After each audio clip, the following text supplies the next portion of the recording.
Abram a palavra de Deus no livro de Gênesis, no capítulo 3, que trata da queda do homem. Nós vamos ler a partir do versículo 17. Gênesis 3, versículo 17 em diante. Quando Deus vem punir todos aqueles envolvidos no pecado. A serpente, Satanás, a mulher, Eva e Adão, o homem. Acompanhem comigo. É o Altíssimo Deus falando. E Adão disse: porquanto deste ouvidos à voz de tua mulher e comeste da árvore que te ordenei, dizendo: não comerás dela, maldita é a terra por causa de ti, com dor comerás dela todos os dias da tua vida. Espinhos e cardos também te produzirá, e comerás a erva do campo. No suor do teu rosto comerás o teu pão, até que te tornes a terra, porque dela foste tomado, porquanto és pó, e em pó te tornarás. Veja bem a confirmação de tudo isso no Novo Testamento, pelo próprio Satanás, quando ele vem tentar Jesus, tanto no capítulo 4 de Mateus, quanto no capítulo 4 de Lucas. E no capítulo 4 de Lucas, no versículo 5 e no versículo 6, veja bem o que Satanás fala. E o diabo, levando-o a um alto monte, mostrou-lhe num momento de tempo todos os reinos do mundo.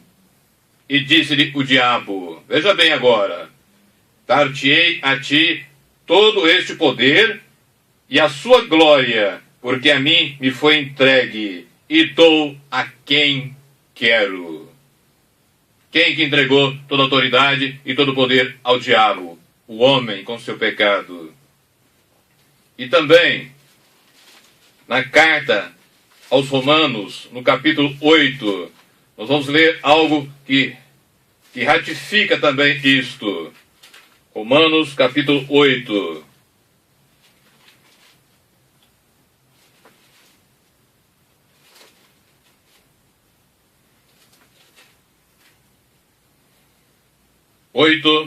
Versículo 20 em diante. Veja bem o que Paulo diz. Porque a criação ficou sujeita à vaidade, não por sua vontade, mas por causa do que a sujeitou, ou seja, o homem, na esperança de que também a mesma criatura seja liberta da servidão da corrupção para a liberdade da glória dos filhos de Deus.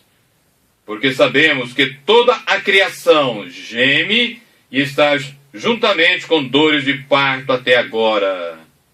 E não somente ela, mas nós mesmos que temos as primícias do Espírito, também gememos em nós mesmos, esperando a adoção, a saber, a redenção do nosso corpo.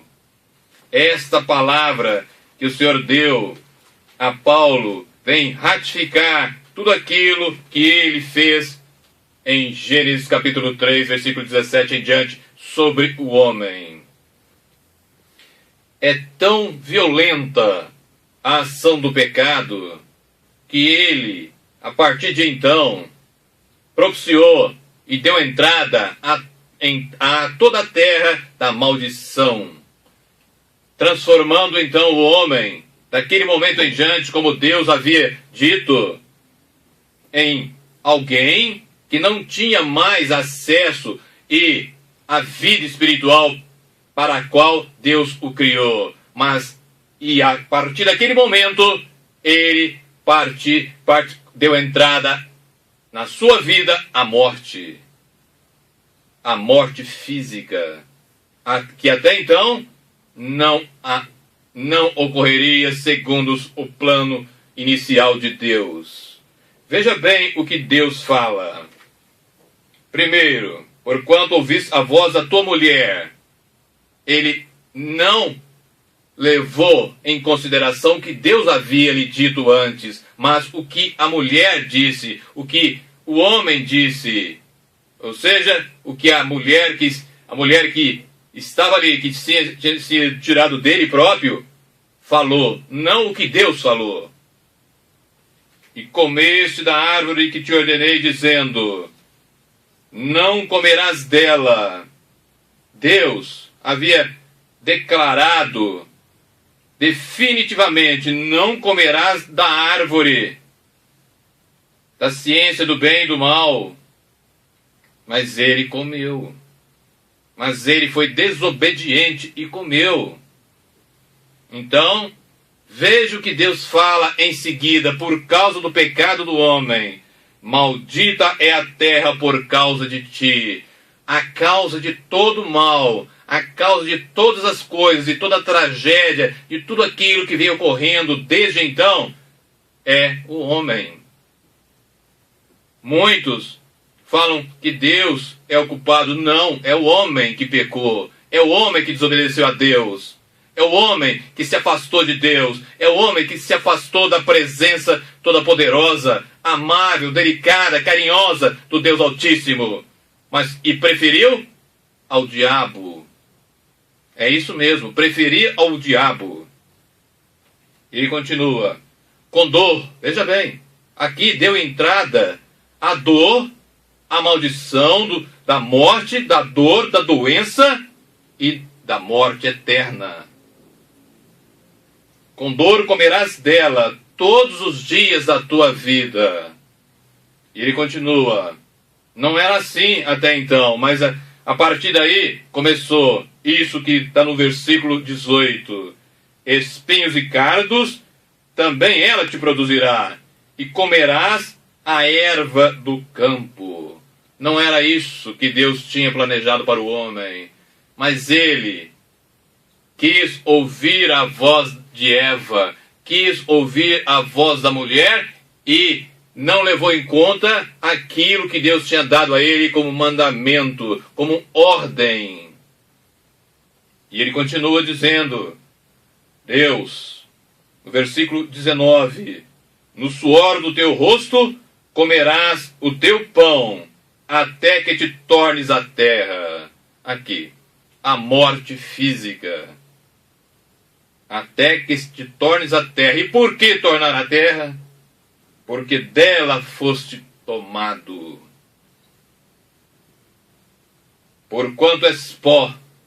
A partir daquele momento, o homem se transformou. Ele que era espírito, alma e corpo, ele preferiu ser espírito, alma e corpo. Perdão, corpo, alma e espírito. Ele inverteu a ordem. Ele inverteu a prioridade, fazendo com que as coisas do mundo, fazendo com que as coisas da carne fossem mais necessárias para ele do que as coisas do espírito. Por isso, hoje, e desde Adão até hoje, o homem já nasce mal. Desde então, desde esse momento, como que um vírus letal, de um vírus que é impossível tratar, seja por medicamento, seja por qualquer outra coisa, entrou na raça humana. E assim passou para todos. Para todos. E hoje, o que nós temos? Uma sociedade e um mundo totalmente sem Deus. Então, só há uma solução, uma única maneira de retornarmos ao princípio, de retornarmos a Deus, de sermos de fato filhos do Altíssimo, sermos verdadeiros cristãos, seguindo a Jesus Cristo, segundo o que Ele ensina na sua palavra. Portanto, eu digo, Para aquele que não é cristão, não há esperança alguma. É isso mesmo que você escutou. Para quem não é cristão, não há esperança alguma. Porque toda esperança está em Jesus Cristo. Toda. Somente Ele traz a vida e a vida eterna para todos aqueles que nele creem e vivem segundo a sua palavra. E aqui eu tenho que abrir um parênteses e dizer: o verdadeiro Jesus Cristo e a verdadeira palavra. E por quê? Porque muitos pregam um Jesus que não é o Jesus bíblico e ensinam um evangelho que não é o verdadeiro evangelho de Cristo. Portanto, hoje nós temos que conhecer a Jesus Cristo. Nós temos que nos voltar a cada dia mais para Ele. E para você que não é cristão, ou que diz ser e não vive realmente o verdadeiro evangelho, só há uma forma. Jesus, em Mateus 4,17, tem as suas primeiras palavras registradas no evangelho e nos diz: arrependei-vos, porque é chegado o reino dos céus. Arrependimento. Mas em Marcos, 1,15 ele diz: arrependei-vos e crede no evangelho, o verdadeiro evangelho. Portanto, através do arrependimento, através de uma fé genuína na verdadeira palavra de Deus, no verdadeiro evangelho de Cristo, você, sim, recebe em você a fé que salva. Como diz a carta de Romanos, capítulo 10, versículo 17, a fé vem pelo ouvir e ouvir a palavra de Deus. Portanto, se você não ouve, se você não aprende e não sabe o que é a verdadeira palavra de Deus e não tem ela em você, você não pode ter a fé que salva. Você não será salvo. Você não é um genuíno cristão conforme a palavra de Deus quer que você seja. E aí, você que de fato é um verdadeiro cristão, você tem em você mesmo a vida eterna, a vida que Jesus veio trazer. E ele nos fala bem claro, no Evangelho de João, no capítulo 17, no versículo 3, ele nos fala como que é essa vida eterna, em que ela consiste, para que possamos estar em paz conosco mesmo. Mas se nós estivermos vivendo isto, se estivermos de acordo com o que ele nos ensina, com o que a palavra de Deus ordena, porque são mandamentos de Deus, são ordens do Altíssimo Deus, através de Jesus Cristo. Veja bem o que ele nos fala em João, capítulo 17, versículo 3. Veja bem em que consiste a vida eterna. E a vida eterna é esta, é Jesus falando: que conheçam a ti só, só ao Senhor, só a Ele, só ao Deus Todo-Poderoso. Que conheço a ti só, por único Deus verdadeiro, e a Jesus Cristo a quem enviaste. Esta é a vida eterna.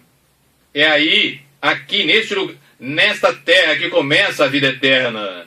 Por isso, o cristão verdadeiro tem que ser uma contra-testemunha contra o testemunho do mundo. Ele tem que testemunhar a verdade contra a mentira que a sociedade vive. Ele tem que testemunhar tudo aquilo que vem de Jesus Cristo, tudo aquilo que vem do Senhor. E ser, então, como Paulo fala na primeira carta aos Coríntios, em todas as coisas desta maneira, desta forma. No capítulo 2 ele fala desta forma. Veja bem, ele tem que participar de um ministério assim, de uma igreja desta forma, onde aquele que ali está, aquele que ele prega, faz isto que Paulo fez. 1 Coríntios capítulo 2, a partir do versículo de número 4. A minha palavra e a minha pregação, é Paulo falando, não consistiram em palavras persuasivas de sabedoria humana, mas em demonstração do Espírito Santo e de poder, para que a vossa fé não se apoiasse em sabedorias dos homens, mas no poder de Deus. é tão somente no poder de Deus. A sabedoria do homem não leva a nada a não ser para o inferno. Há uma terrível maneira de viver hoje que engana aqueles que não sabem e não conhecem a palavra de Deus. Porque como diz Paulo também na segunda carta aos Coríntios, no capítulo 11, a partir do versículo 13, há inúmeros que se fazem de apóstolos de Cristo, mas são obreiros fraudulentos. E ele continua dizendo, e isso não é maravilha, porque o próprio Satanás se transfigura em anjo de luz. Por isso, a você que me vê, a você que me escuta, todo o segredo está em ser e depender sempre de Jesus Cristo, nosso Senhor. E em Jesus Cristo, então somente nele, nós teremos então a vida eterna. Nós teremos então lugar ao céu por causa do que você fez, e não. Porque você é bom? Não. Por causa do que Jesus fez. No Evangelho de João, no capítulo 18, se não me falha a memória, no versículo 30, ele diz, tudo está consumado. Ele pagou o preço por sua e minha causa. Ele veio como verdadeiro homem e como verdadeiro Deus. E assim, ele teve uma vida perfeita. Não conheceu o pecado, como diz a palavra. E ele fez e cumpriu toda a justiça de Deus e apaziguou a sua ira, para que então o amor de Deus se revelasse em você e você tivesse como se reconciliar com o Pai. Porque agora, veja bem este versículo. Carta aos Romanos, capítulo 11, versículo 36. Se referindo a Jesus Cristo, se referindo ao Deus eterno. Porque dele, e por ele, e para ele, são todas as coisas. Glória, pois, a ele eternamente. Amém. Porque dele, e por ele, e para ele, são todas as coisas. Glória, pois, a ele eternamente. Amém. Só Jesus Cristo. Somente Jesus Cristo.